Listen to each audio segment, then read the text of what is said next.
Halo semua. Oke, hari ini kita akan melakukan IG live lagi. Hari ini kita akan bahas tentang beasiswa Erasmus Mundus. How to prepare an outstanding application for the Erasmus Mundus Scholarship. Mungkin beberapa dari teman-teman yang ada di sini bertanya-tanya, beasiswa Erasmus Mundus itu seperti apa sih? Apa saja yang disiapkan ketika misalnya teman-teman ingin mendaftar di beasiswa Erasmus Mundus itu sendiri. Ada yang bilang Erasmus Mundus itu sulit. Ada juga yang bilang Erasmus Mundus itu gampang asalkan tahu caranya. Di sini saya akan mengundang halo Mr. Oi, apa kabar? Aku coba invite dulu kawan kita ya. Akan melakukan live. Halo Mr. Roy, gimana kabar Sir di sana?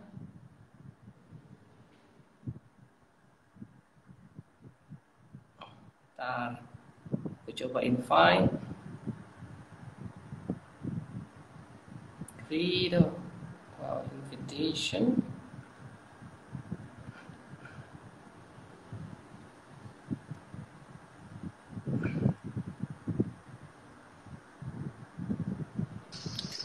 Oke.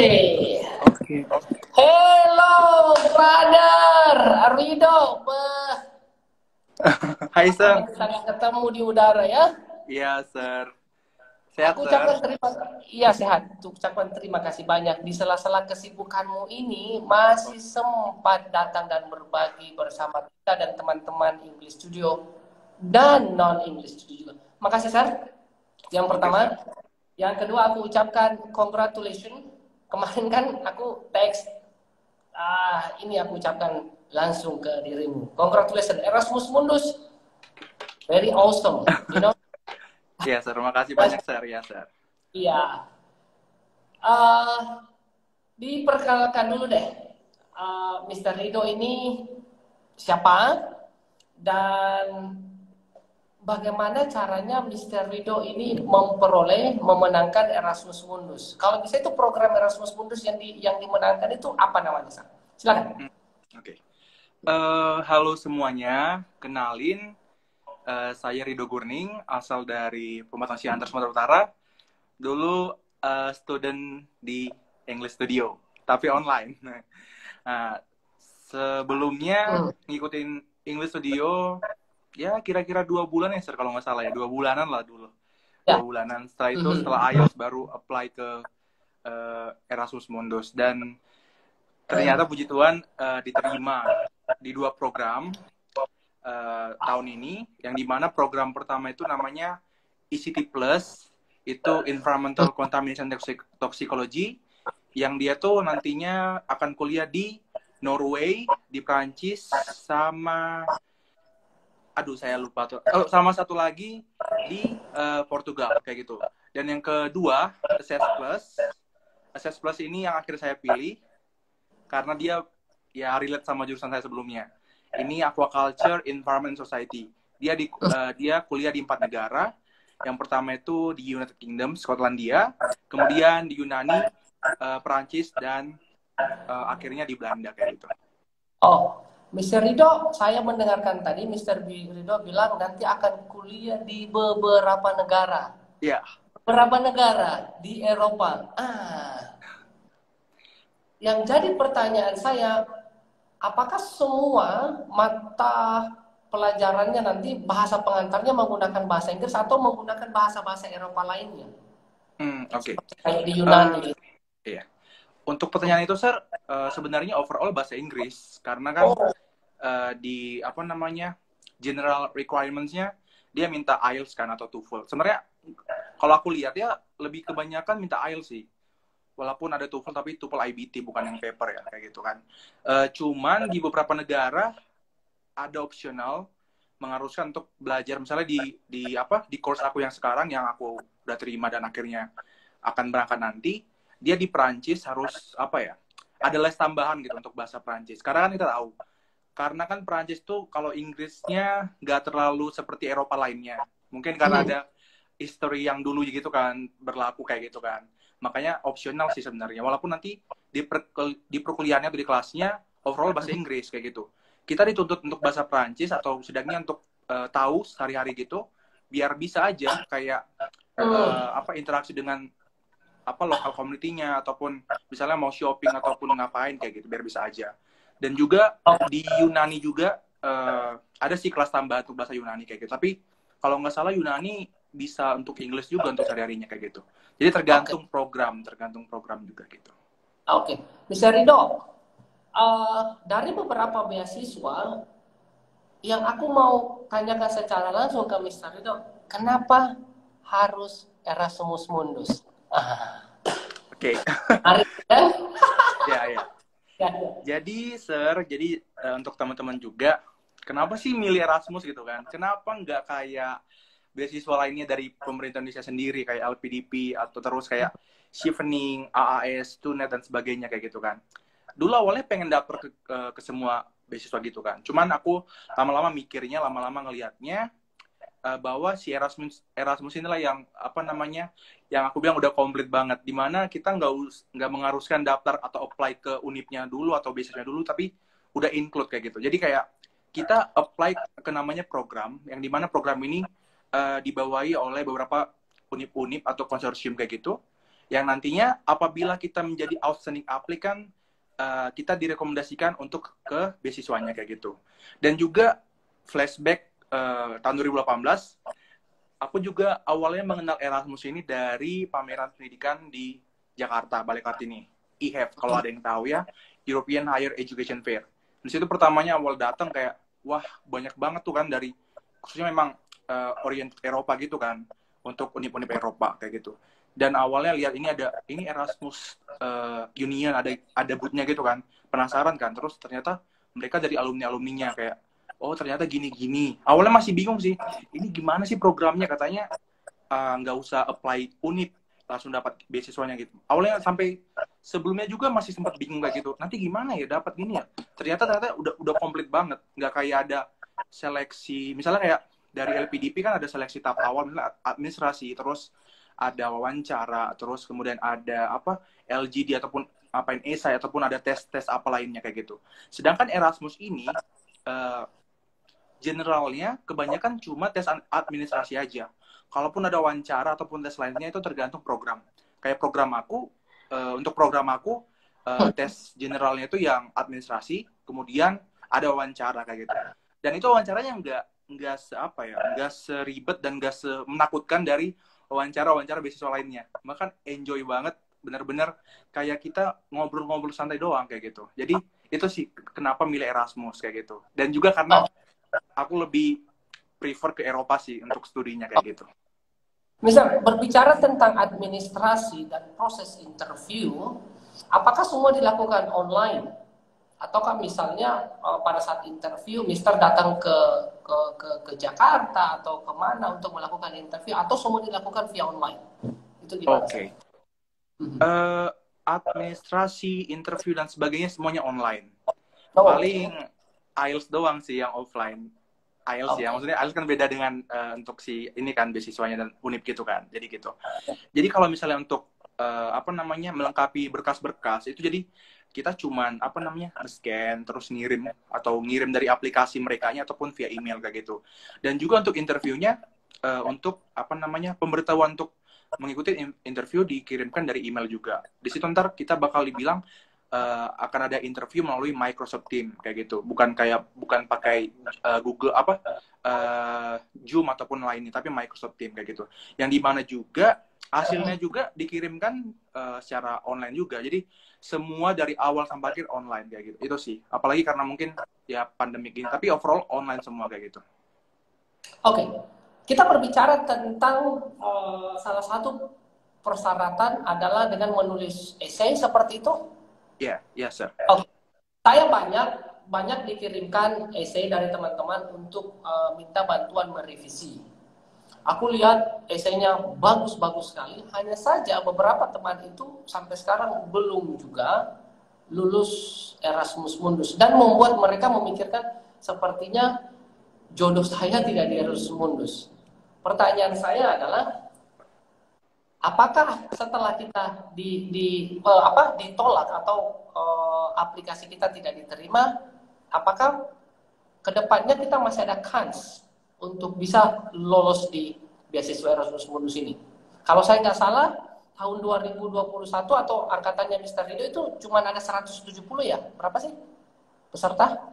Oh, kalau sekarang yang diterima iya, Indonesia. Iya. Yang diterima 78, Sir, dari total penerima beasiswa dunianya 2.200 atau 2.400 kayak gitu. 78. Iya. Meningkat lah di tahun lalu 60-an, 63 kalau nggak salah di tahun lalu. Wow, persen. Makanya banyak yang super sulit sekali. Tapi bener-bener saya mengenal Mr. Rido baik dan Mr. Rido sendiri bisa lolos, berarti yang lain juga bisa lolos. Nah, kita kembali ke essay tadi. Apa yang perlu diperhatikan pada saat kita menyusun essay kita, Sir? Silakan. Oke. Sebenarnya jadi sebelum ke essay, jadi awalnya nih Erasmus ini bisa dibilang suatu pemberi beasiswa atau beasiswa yang sangat kompetitif karena dia menyangkut dunia gitu. Jadi bukan cuma dari Indonesia aja. Dan itu juga for your information untuk teman-teman semuanya, itu maksimal tiap negara itu maksimalnya 3 doang yang diambil untuk setiap program ya, untuk setiap program. Kalau program itu totalnya ada kurang lebih 149 program ya. Jadi maksimal 3. Yang dimana kalau nggak salah itu jarang sih ada orang Indonesia 3. Jadi gitu jarang, paling 1-2 kayak gitu.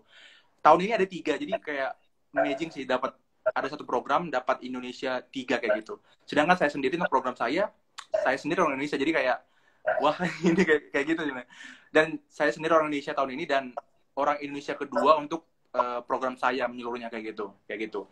Dan untuk esai, ya sih sebenarnya kayak dibilang Sir, untuk esai sebenarnya butuh review kayak gitu. Tapi awalnya aku juga bantu beberapa teman-teman untuk review esai kayak gitu kan. Aku lihat esainya bagus banget. Tapi ada satu yang harus kita kita spotlight di esai itu kayak gini. Jadi jangan sampai kita terlalu klise, terlalu dramatik atau terlalu over banget terhadap esai gitu. Awalnya kayak mungkin untuk introduction kita bilangnya kayak aku juga pernah ngalamin, aku pernah dulu buat esai kayak gitu juga. Kayak misalnya Indonesia is the most archipelago bla bla bla. Terus kayak bilangnya lebih mewah-wahkan gitu, tapi itu sebenarnya nggak salah, cuman ada kalanya kita harus to the point sama to be specific kayak gitu kan, kayak gitu. Itu sih kebanyakan kenapa banyak banget kita udah oke banget untuk untuk persiapan lainnya udah oke, kayak misalnya IELTS-nya udah mumpunin, terus CV-nya udah bagus, udah pernah exchange, udah pernah conference bla bla, tapi kenapa ketolak kayak gitu? Salah satunya karena esainya kayak gitu. Mereka melihat esai itu bukan cuman seberapa banyak juga award yang kita terima. Mungkin teman-teman kayak nyertain di esai, aku pernah ikut ini, pernah menangin, enggak kayak gitu. Dengan basic aja yang sangat simple yang menurut kita sederhana, bahkan kayak silly story gitu kan, itu bakal dihargai mereka karena itu udah saya alami kayak gitu. Jujur saat ini saya ceritanya kayak esai saya yang untuk Assess Plus ini, saya tuh ceritanya tentang cerita masa kecil saya kayak gitu, tentang saya pernah di bidang dulu ada bisnis keluarga tentang aquaculture di Danau Toba kayak gitu kan. Saya cerita tentang isah saya gitu, kenapa bisnisnya hingga bangkrut dan bla bla bla, dan saya angkat jadi topik untuk isah saya kayak gitu. Dan ternyata mereka ngasih feedback yang bagus kayak gitu. Makanya wah mereka nerima juga. Padahal Sir, kan di esai itu kadang-kadang ada poin-poin yang harus setuju kan. Maksudnya mereka udah nyediain poin ataupun nyediain pertanyaan yang harus dijawab di esainya kayak gitu. Mereka di esai itu nanya tentang seberapa jauh tentang experience aku di aquaculture dan gimana sebenarnya kayak gitu. Kalau dilihat sekilas itu berarti kayak kita harus jadi profesional dulu kan di bidang itu kayak gitu. Sedangkan aku baru lulus 2020, terus sempat ya prepare IELTS bla bla, dan kerjanya juga nggak relate sama yang dengan jurusan, dan ternyata aku limpahkan tentang experience aku masa kecil, mereka makanya ngasihnya welcome banget tentang untuk nerima esai aku kayak gitu. Makanya sih aku bilang poin-poin esai itu harus diperkuat lagi, bukan tentang kayak mungkin kalau teman-teman mau apply ke beasiswa ataupun universitas gitu bilangnya ini adalah universitas terbagus di misalnya di Perancis kayak gitu. Dengan jurusan yang ini, saya lihatnya kayak gini dengan top ranking di QS World ataupun Time Higher Education bla bla bla ranking kayak gitu. Dan juga di mana setelah lulus untuk tingkat penerimaan kerjanya juga cepat kayak gitu. Itu sebenarnya bukan salah, cuman itu kurang spesifik kayak gitu. Karena kan itu general banget kayak gitu. Yang apa yang dicari si pemberi atau si dari unit tersebut, apa yang dicari itu pasti hal yang unik yang pernah experience kita ataupun yang belum pernah ada orang yang menceritakan kayak gitu. Karena kan tentu aja kan bisa aja nanti dari beberapa applicants gitu semuanya tentang cerita tentang si unitnya bagus banget ataupun si beasiswanya wah banget gitu kan. Ternyata enggak. Ternyata tentang unique story yang ada di kitanya kayak gitu. Jadi benar-benar harus mendeskripsikan kita. Dan kita juga jangan terlalu monoton banget terhadap biasanya harus kayak bla bla bla bla enggak. Yang penting alurnya sesuai, harus berhubungan. Benar kayak penerapan itu, Sir. Penerapan di IELTS itu benar banget harus correlation, cohesion itu benar banget harus berhubungan. Karena kalau dari satu paragraf esainya nggak berhubungan, kayak dibaca itu nggak ada poinnya gitu, kayak meaningless gitu. Jadi kayak benar-benar wah banget itu dari IELTS itu. Terus juga menurut aku ya, Sir, walaupun kalau misalnya teman-teman struggle banget di IELTS kayak gitu kan, maupun dapat berapa, yang penting ada patokan aja, maupun dapat yang standar banget, itu nggak masalah. Apalagi kalau misalnya beasiswa yang kita tuju nggak mau mengharuskan IELTS yang tinggi-tinggi banget, nggak gitu kan. Karena yang dilihat orang itu bukan IELTS doang, karena IELTS itu cuman poinnya 15% sampai 20% doang, kayak gitu. Sisanya dari motivation letter, academic transcript, ataupun sebagainya, experience kayak gitu. Itu sih yang pentingnya. Jadi kayak kadang-kadang lihat kayak IELTS-nya harus tinggi banget, enggak. Jadi tergantung beasiswa yang mau tuju. Kalau misalnya mensyaratkan 6,5 overall, kayak gitu, apply aja. Walaupun misalnya band-nya ada di bawah 5,5. Karena kan nggak ada persyaratan dibilang harus di atas 6 semua untuk band apanya, yang lainnya kan. Kecuali kalau si beasiswa yang mensyaratkan overall 6,5 baru dengan tidak ada di atas, di bawah 6, baru harus dipenuhi kayak gitu. Makanya harus benar-benar itu sih prepare banget untuk dari bahasa, terutama untuk esai kayak gitu. Jadi saling sinkron kayak gitu. Kayak gitu sih, Sir.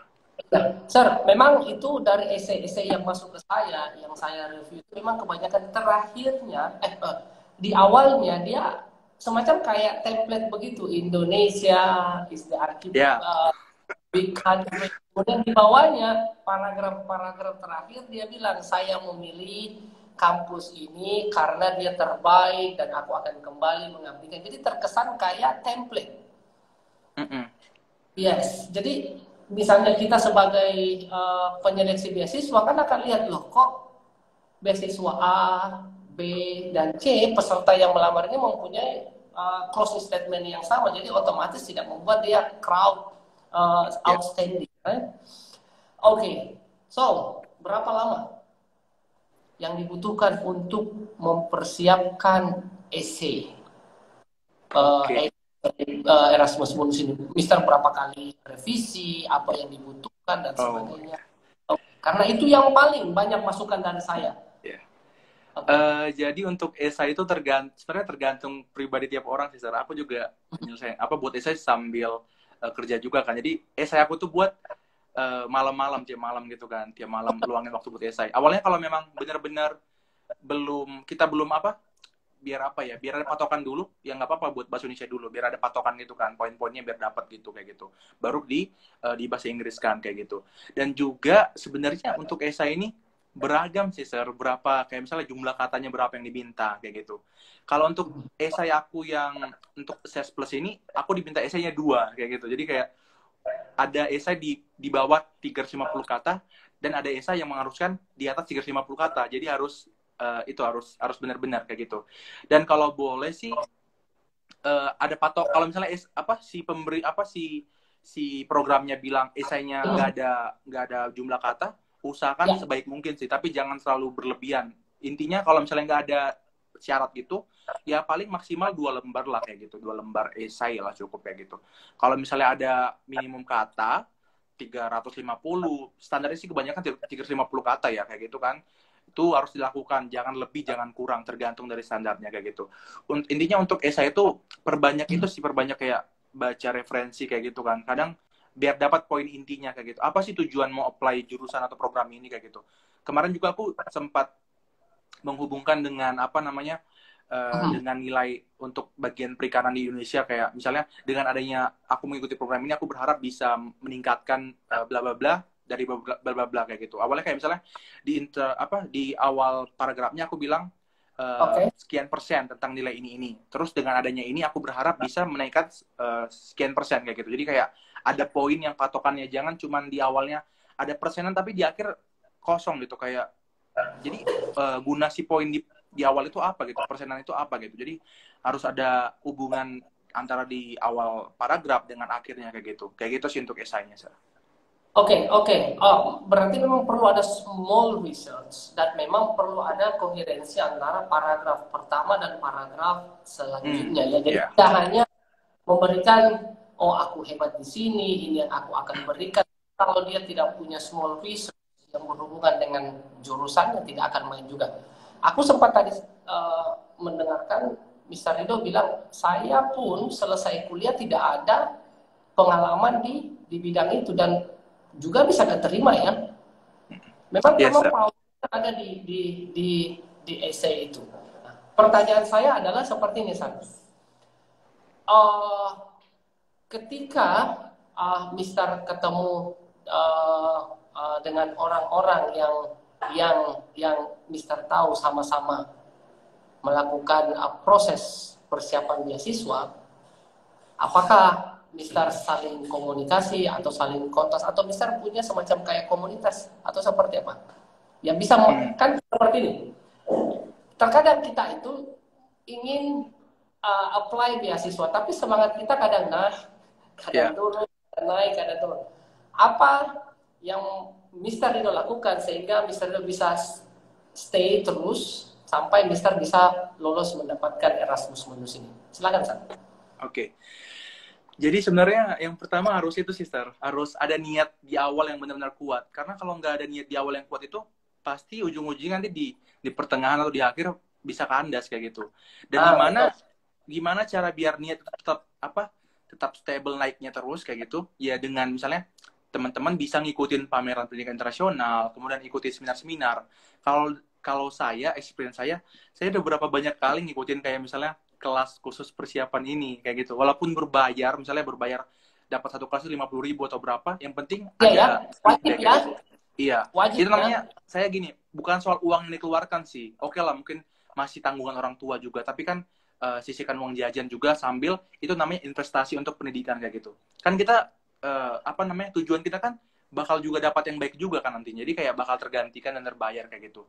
Saya kalau misalnya saya udah ngikutin misalnya dari WA, kemudian dari ikut webinar berbayar dari kampus-kampus yang bagus, kemudian ikutin workshop, ikutin dari kampus juga, kayak misalnya ada banyak banget sebenarnya diikutin, walaupun sebenarnya kayak waktu S1 juga banyak bergumulan gitu, misalnya ngajak temen nih, tahu-tahu aku nggak mau ikut, aku mau ada kegiatan lain sama teman kan gitu kan, awalnya kayak ya udah aku ikut dia nggak ya, atau aku sendiri aja ikut ini gitu. Jadi aku milih ya udah deh mending sendiri nggak apa-apa. Ternyata waktu aku sendiri aku dapat teman lagi dong di situ, walaupun beda ini gitu kan. Jadi kayak terkadang apa yang di sekeliling kita belum tentu kayak apalagi teman-teman kita gitu belum tentu kayak mau dengan keinginan kita atau mau ngikutin kita kan kayak gitu kan.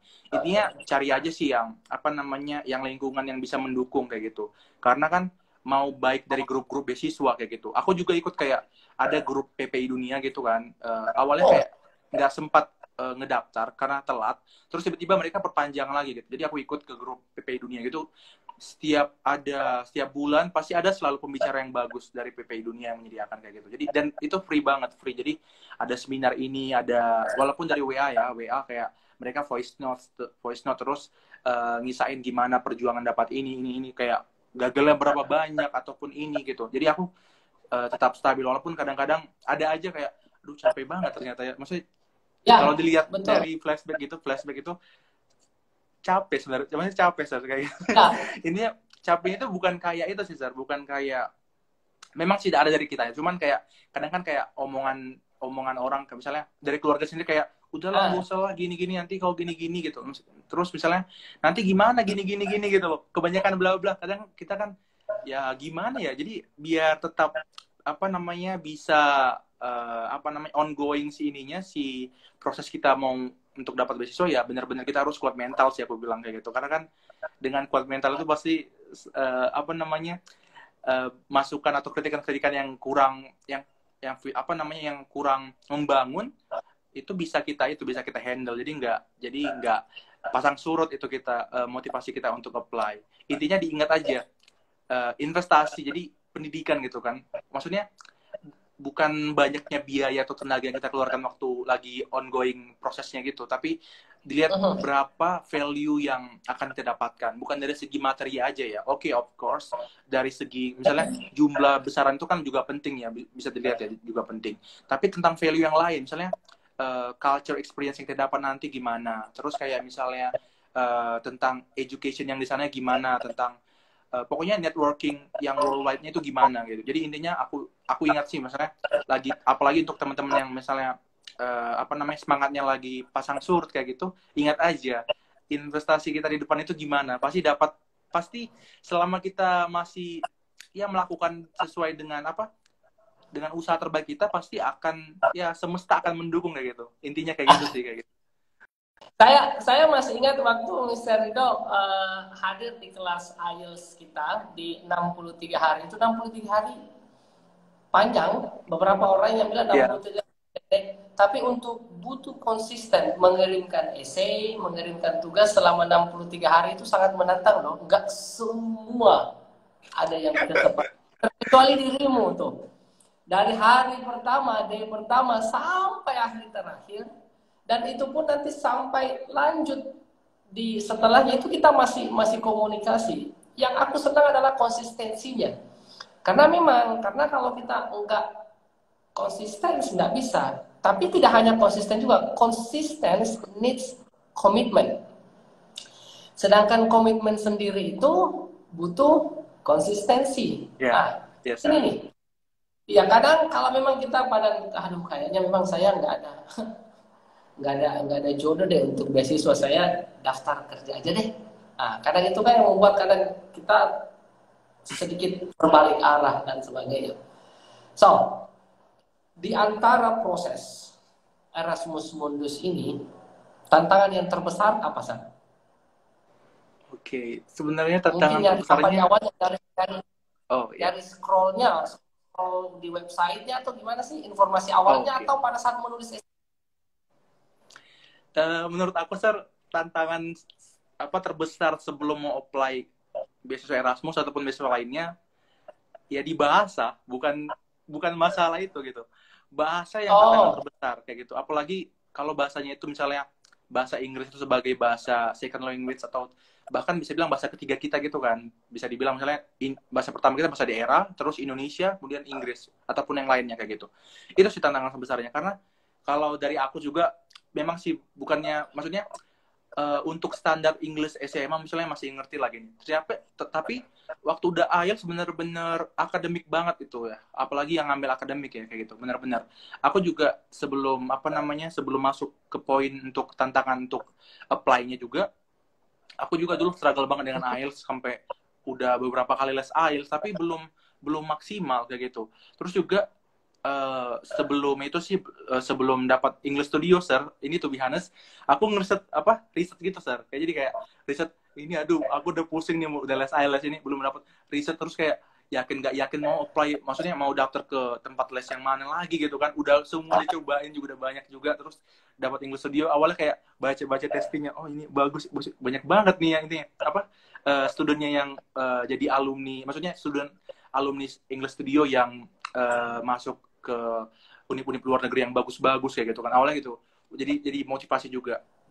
Dan setelah itu juga sebenarnya sebelum aku apply ke maksudnya daftar ke English Studio, aku di situ ya sempat berpikir sih, kayak udah sambil les tempat lain, kayak kenapa sih IELTS aku nggak improve gitu loh, kayak ada apa yang kurang. Dan ternyata aku pernah kayak baca-baca dari internet gitu, Sir, referensi gitu. Ternyata ada yang komen nih, ada di blog gitu kan, Sir. Kalau misalnya menurut kamu IELTS-nya nggak ningkat-ningkat, coba nih kamu perdalam lagi tentang basic English kamu, general English-nya kayak gitu. Dan ini aku rekomendasi banget, dibilang si yang nulis ini, untuk BBC Learning English kalau untuk basic English. BBC Learning. Dan Hmm. ternyata, Sir, aku selama 2 bulan itu belajar otodidak dulu, basic English dari BBC Learning English, itu free banget. Ada kelas-kelasnya, tergantung kelasnya.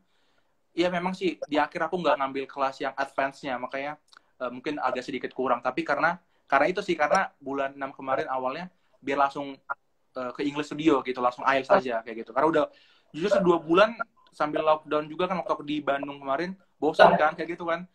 Di kosan juga orang-orang udah pada pulang, cuma aku sendiri kayak gitu kan bosan banget gitu kan. 2 bulan siang malam cuman mantengin website si apa BBC Learning English ini. eh, Ya website yang kayak video-video doang sih kayak gitu, bukan yang ada langsung online face to face gitu, nggak ada kayak gitu. Intinya itulah 2 bulan kayak gitu. Ternyata lama-lama kok ada sesuatu yang beda gitu. English aku ya lumayan lebih confidence lah kayak gitu, confidence-nya lebih bagus gitu kan. Dan ternyata baru apply ke daftar ke English Studio. Dari situlah kayak berproses. Awalnya kayak ini banyak banget tuh guys. Kayak gitu kan, apalagi yang aku ingat yang writingnya tiap hari. Ini aduh banyak apa dapat feedback juga kan, kayak ini mau buat topik apa lagi gitu kan, topik pembicaraan apa lagi gitu kan kayak gitu. Dan ternyata memang sih aku nggak terlalu apa banget apa harus wah banget untuk poin IELTS ini, enggak, karena targetku juga yang penting dapat beasiswa dulu lah kayak gitu kan. Dan juga memang sih Sir, aku juga nggak tahu sih Sir, mungkin agak sedikit kecewa sebenarnya sama hasil IELTS kemarin Sir, jujur kecewa banget, kecewa lah kalau dalam hati ya Sir, kecewa banget sih kayak gitu. Karena waktu ujiannya Sir bener-bener, khususnya speaking ya Sir, speaking itu apa yang Sir bilang, apa yang kita latih, jujur aku nggak ada hambatan sama sekali, kayak nggak ada berhenti gitu. Lama-lama kok kenapa sih, lama-lama aku pikirin Sir, ternyata mungkin bisa aja kan, karena itu kan suasana COVID, pakai masker, terus jaraknya jauh kayak gitu kan, speakernya apa si examinernya jauh, kemudian recordernya sedikit agak jauh, atau mungkin recordernya kurang bagus. Jadi aku lama-lama mungkin aja kali ya dari lingkungan juga, karena aku udah kayak gunakan idiom, gunakan ini udah sesuai, dapat yang di bawah 6 gitu loh, kayak aku situ aduh udahlah kayak gimana gini ya, maksudnya mau retake IELTS lagi, cuman waktu udah mepet juga, orang tua juga udah gak enak juga kan, kayak jadi ya gimana ya, baru lulus kayak harusnya kerja gitu kan, cuman lama-lama kayak ternyata karena udah baca-baca rupanya bisa apa namanya, bisa IOR ngajuin ya IOR, itu aku udah baca sih, udah banyak baca gitu kan, ternyata bisa kayak gitu. Rupanya naik juga, tapi ya itu sih puji Tuhan yang nggak apa-apa sih, dapat standar, karena nggak terlalu strict banget si Erasmus ini untuk si IELTS-nya kayak gitu, karena banyak lagi untuk poin-poinnya kayak gitu. Itu sih aku untuk IELTS itu struggle banget, sempat berpikir kayak mau ngambil IELTS lagi, sampai sekarang kayak pengen lagi kan, kalau masih menantang gitu, masih menantang inginnya, mungkin nanti kayak gitu kan, mungkin aja kayak gitu. Dan untuk apply programnya itu sih tantangan terbesarnya yaitu gimana kita cara memanage, cara menghandle konsisten kita dari dalam diri sendiri kayak gitu, biar nggak pasang surut ya, dengan cara ya kayak misalnya ngikutin berbagai seminar, berbagai talk show, karena banyak banget kok yang gratis kayak gitu. Intinya kita aja sih dari diri kita ya, harus semangat untuk mencari info-info kayak gitu, jangan mau cuma disodorin aja kayak gitu sih. Jadi banyak sekali yang perlu kita perhatikan, utamanya adalah bagaimana konsistensi, itu saja kan ya. Yes. Aku lihat dulu, oh ini ada teman dari Salam dari Timur Tengah. Oke. So kita sudah mulai 30-40-an menit, dan saya pikir ini sudah mengcover semua. Kita nunggu pertanyaan. Mr. Rido, ada yang mau ditekankan sebelum kita akhiri sesi ini? Karena sepertinya sudah ke-cover semua informasi yang ada. Ketika misalnya teman-teman ada yang mau ditanyakan, silakan aja. Sambil kita dengar apa pesan terakhir yang akan disampaikan oleh kawan kita, Mr. Rido, aku tanya. Ada yang WhatsApp saya, Sir, kalau aku kontak langsung Mr. Rido nanya-nanya tentang Erasmus Mundus, boleh nggak? Oke, boleh Sir. Iya, boleh. Langsung aja ke Instagramnya kan ya? Iya, boleh. Iya. Iya. Terus saya bilang, gimana Sir?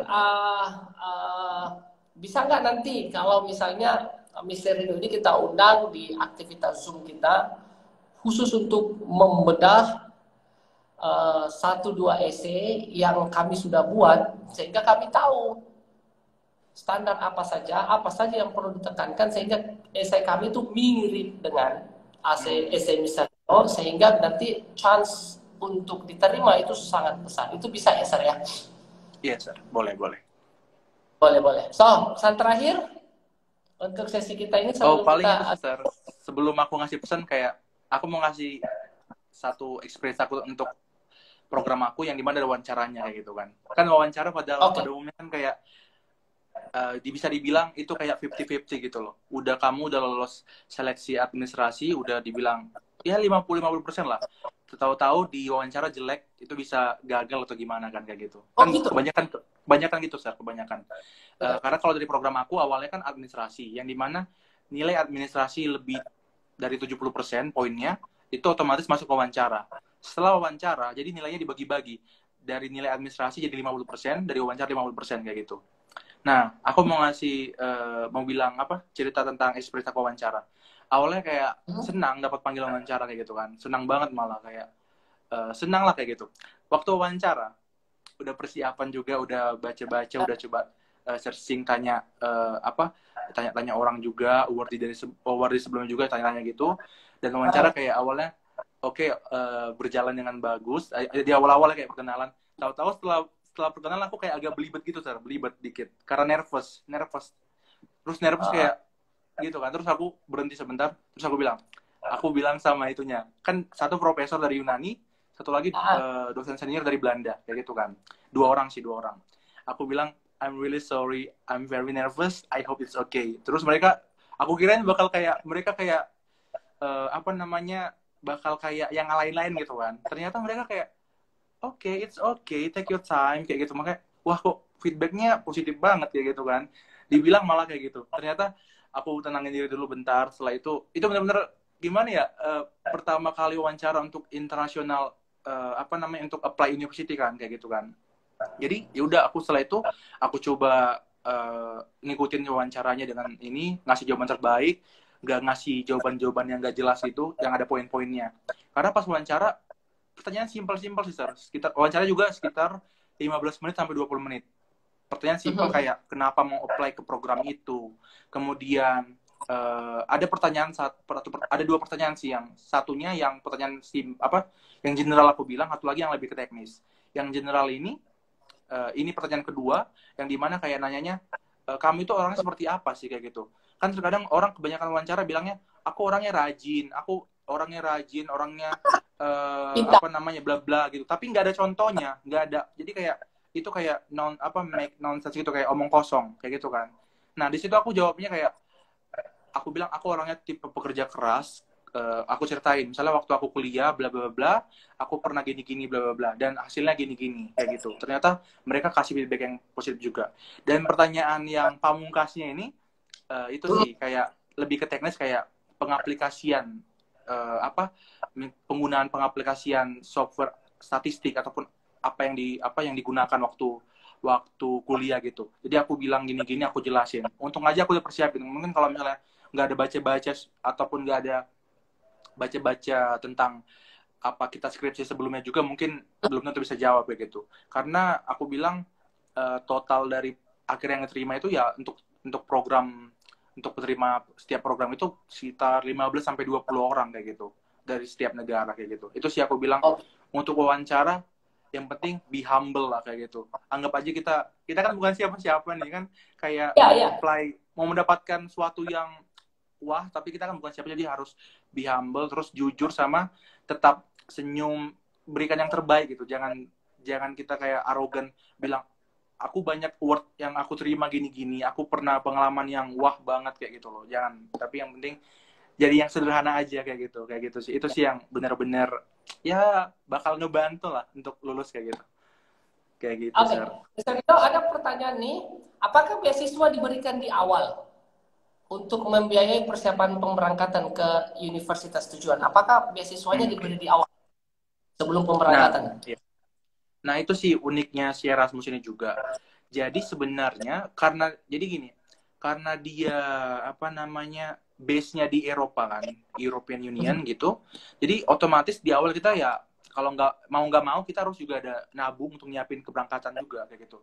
Yang dimana nanti setelah nyampe di sana pengurusan bank ataupun sebagainya udah selesai, baru kita di kayak reimburse gitu. Jadi diganti kayak gitu.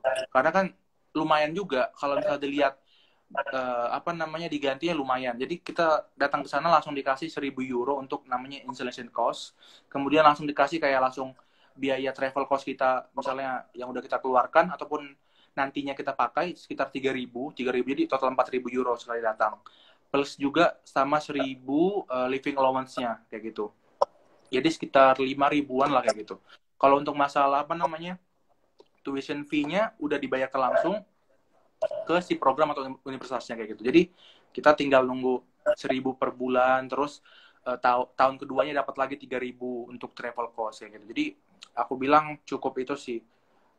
Bahkan katanya kalau aku apa dapat sharing-sharing award gitu cukup bahkan menabung ngebantu orang tua katanya gitu cukup. Kayak gitu. Kan bakal berapa tahun? 2 tahun ya? Iya, Sir, 2 tahun. 2 tahun itu nanti 4 negara kan? Iya, jadi semester pertama UK, Skotlandia, kedua di Yunani, terus ketiga di Yunani, Prancis, keempat bisa di Belanda ataupun bisa milih negara yang mau kita riset kayak gitu. Berarti Kayak per semester pindah? Iya, pindah-pindah, Sir. Itu sih